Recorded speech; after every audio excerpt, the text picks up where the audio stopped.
বাংলাদেশে বিনিয়োগকারীরা নাকি আসছে। ওই যে বিশাল আয়োজন করে ঢাক ডোল পেটানোর পরে শেষে একটা অশ্বডিম্ব আমরা খুঁজে পাবো এই বিনিয়োগ প্রসঙ্গে। বাংলাদেশে সরকার যে আয়োজন করেছে তার সাথে আমি একা যদি সরকার যদি আমাকে একা সাপোর্ট দিত এর সে 5 গুণ বেশি বিনিয়োগ এনে দিতে পারবো 2 দিনে। ঠিক আছে, যা করছে তারা সর্বোচ্চ কত টাকার বিনিয়োগের আশ্বাস তারা পেয়েছে? আশ্বাস পেয়েছে মাত্র 100 থেকে 150 কোটি টাকার। সরকারি আয়োজনে এত বড় বিনিয়োগ নিয়ে আলোচনা হইতেছে, সরকারি ছত্রছায়া, সরকারি মদদে, আবার কি এই হ্যান করেঙ্গা তেন করেঙ্গা ছাগল পিটিয়ে মেন করেঙ্গা এমন লোকদের নিয়ে আসা হয়েছে এই বিনিয়োগের জন্য আলোচনা করার জন্য। আমি নামগুলো নিতেছি না, নাম নেওয়ার দরকারও নাই। ঠিক আছে, অবশ্য আমাকে যদি বসাইতো না, আমি শেখ ফরিদ, আমি যে একটা নৈশী মানুষ, তা আমাকে বসাইতে হবে না, আমাকে শুধু সরকারি সুবিধা দিবে। আমি তার সাথে 5 গুণ বেশি 10 গুণ বেশি বিনিয়োগ এনে দেব বাংলাদেশের জন্য। এরা এত আয়োজন করে কোন অশ্বডিম্বটা করলো? এটা তো কমন সেন্সের ব্যাপার।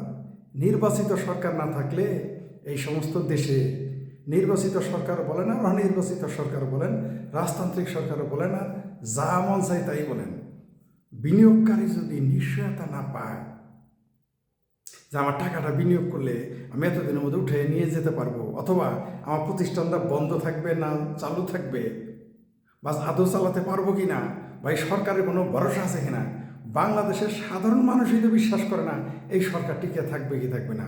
ওই যে সাবাবাজ তার কিছু লোক, এই যে হেফাজতে পাকিস্তানি যারা চাই যে আওয়ামী লীগ তো তারাইছি, এবার বিএনপিকে ঠেকাইছি, তো এখন যত আটকায় রাখা যায়, যদি অন্য দলকে ক্ষমতায়, যেহেতু তারা যেতে পারবে না ভোটে তো তারা ক্ষমতায় যেতেই পারবে না।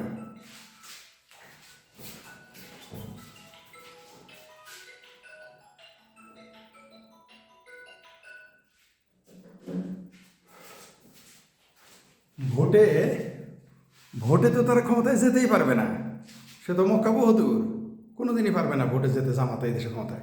তাই তারা চাইতে সাথে বিএনপি ক্ষমতায় না আসতে পারে, তাই নির্বাচন যাতে না আসে। আর ইউনূসের খুব প্রশংসা করতেছে, ইউনূসের কাছে বন্দুক রেখে এই 5-7 বছর তারা মনে করতেছে আয়োজন করে তারা একটা ক্ষমতার পরিবেশ সৃষ্টি করে নেবে, আস্তে আস্তে সারা বাংলাদেশ দখল করবে। কিন্তু এরা জানে না এমন চোদই খাবো, আমাদের জামান করে ভাষায় একটু বলি, এমন চোদই খাবো, এমন উষ্টা খাবো, নিজেও চিন্তা করতে পারতেছে না। যেখানে শেখ হাসিনার সরকার, যারা বলা হয় সবচেয়ে বড় স্বৈরাচারী সরকার বলে আপনার উপাধি দিয়েছেন, যার পুলিশ ছিল, আর্মি ছিল, ছাত্রলীগ ছিল, যুবলীগ ছিল, কৃষক লীগ ছিল, ওলাবিলাই লোক ছিল, ওলাবিলাই লোক ছিলেন ওলামা লীগ, ওলাবিলাই লোক ছিল, কত কিছু ছিল, তারপর টিকতে পারে নাই। আর ইউনূস টিকে যাবে? ওই এনসিপি, ওই কি ন্যাশনাল কটকটি পার্টি টিকে যাবে? আপনারা এটা বিশ্বাস করেন? আপনারা করতে পারেন। ওই জামাতের কিছু পেইড ওই ফেসবুকার, ইউটিউবার আর ওই কি বলে ওই যে ফেক আইডি বানানোর যারা কন্ট্যাক্ট নিয়েছেন, তারা যদি মনে করেন তাতে প্রোপাগান্ডাতে এই সরকার টিকে থাকবে, অত না দেশের না, এই সরকারের কোনো ভরসা নাই, এটা যারা বিনিয়োগ করে তারা জানে। আচ্ছা, সরকার অন্যদের কথা বাদ দিলাম, বাংলাদেশে কি ব্যবসায়ীরা কম আছে? জামাতেরা বিনিয়োগ করে না কেন?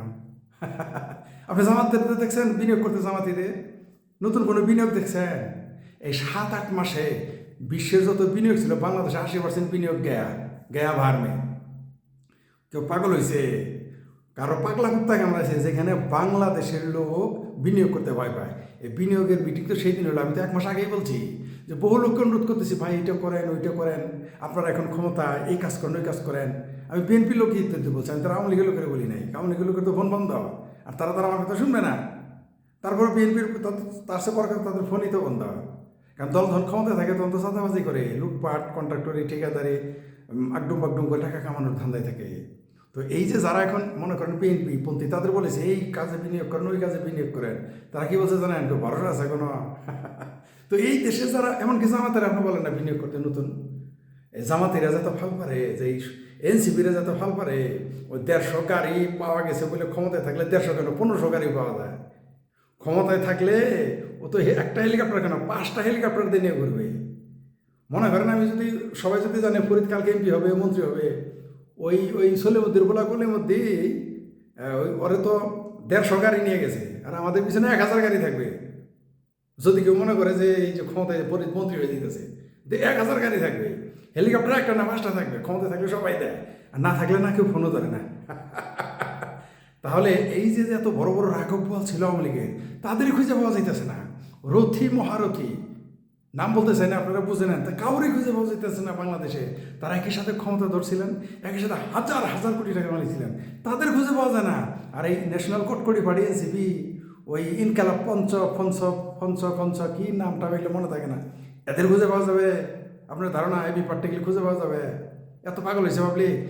বাংলাদেশের লোক যেখানে বিনিয়োগ করতে সাহস পায় না। আমি তো 1 মাস আগেই বলেছি যে কয়েকজনের বলছি বিনিয়োগ করতে সাহস পায় না। ইভেন আমি বেশ কয়েকজনের বলছি, ভাই কয়েকটা দেশে পাট পাঠান আপনারা। আমি যেগুলো পাটের বিনিয়োগ আমি খুঁজে বের করে ফেলছি, ওই ওই ইনু সরকারের যারা এত বড় বড় রথী মহারথীরা পয়সা আছে পারছে, তারা খুব শীঘ্রই আমি করবো। আমি ওই জামাতি হেফাজতিদের মতো না, ওই বাংলাদেশের স্বাধীনতা বিরোধী চিন্তা আমি করি না, ওদের মতো না।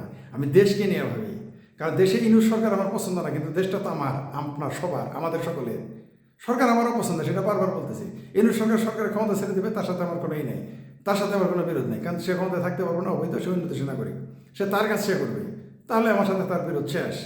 কিন্তু দেশটা তো আমাদের, তাই আমি নিজেও এখনও নিজের পয়সা খরচ করে কীভাবে বিনিয়োগ বাংলাদেশে যাবে সেই চেষ্টা করতেছি, কীভাবে বাংলাদেশে মাল রপ্তানি করা যাবে সেই চেষ্টা করতেছি, এবং আশা করি খুব শীঘ্রই সাকসেস হবো। খুব শীঘ্রই, সেটা এই বছরই একটা বিশাল বিনিয়োগ বাংলাদেশ থেকে এই সরকার থাকলেও নিয়ে দিতে পারবো। আর এরা কয় টাকা বিনিয়োগ আছে? এরা 100 কোটি টাকা। সর্বশেষ খবর অনুযায়ী মাত্র 100 কোটি টাকা নিঃশর্তে তারা পেয়েছে, তাও চায়নার প্রতিশ্রুতি, যার কোনো ভরসা নাই। আর কেউ বিনিয়োগ করে নাই। কিন্তু আশা করি বাংলাদেশ অন্তত মানে লার্জ স্কেলে পাট রপ্তানি হবে কয়েকটা দেশে, সে ব্যবস্থা প্রায় আমি সেকেন্ডারি লেভেলে আলোচনা আমার শেষ হয়ে গেছে, সরকারিভাবে এখন কথা হইতেছে।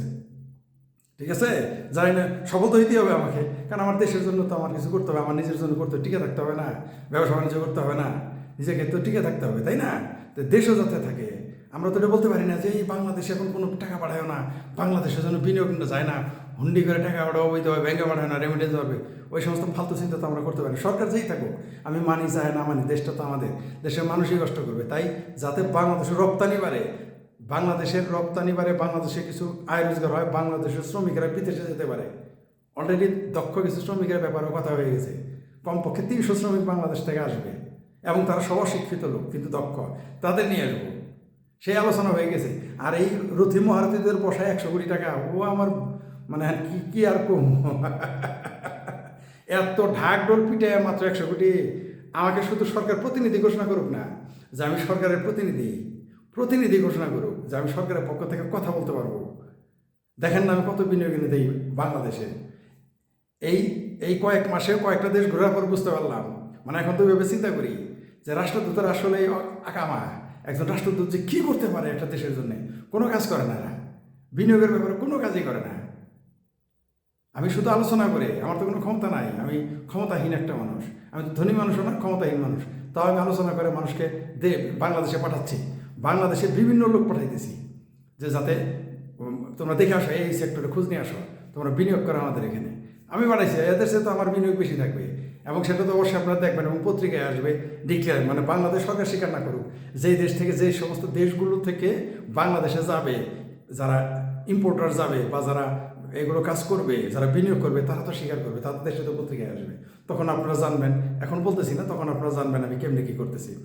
এই যে এরা সাফা মারলো এতদিন, কী করতে পারছে? একজন নোবেল লরিয়েট পারে বাবা, তারপরে তার সেক্রেটারি মহা ক্ষমতাধর, তার কেরানি বহু ক্ষমতাধর, আমার কারে যেন ওটাকে নিয়ে এসে সে নাকি বিরাট সেলিব্রিটি, বিনিয়োগ কয় টাকা, হাস্যকর।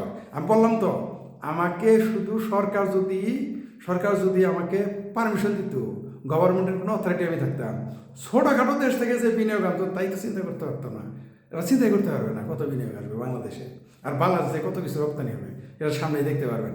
তবে এই যে ঢাকডোল পিটাইলো না ইউনুস সরকারের পক্ষে, বোগাস একটা বিষয়, একেবারেই বোগাস, এর কিচ্ছু না, এগুলা চাপা মেরে পাবলিকের বুঝ দিতে চাইতেছে।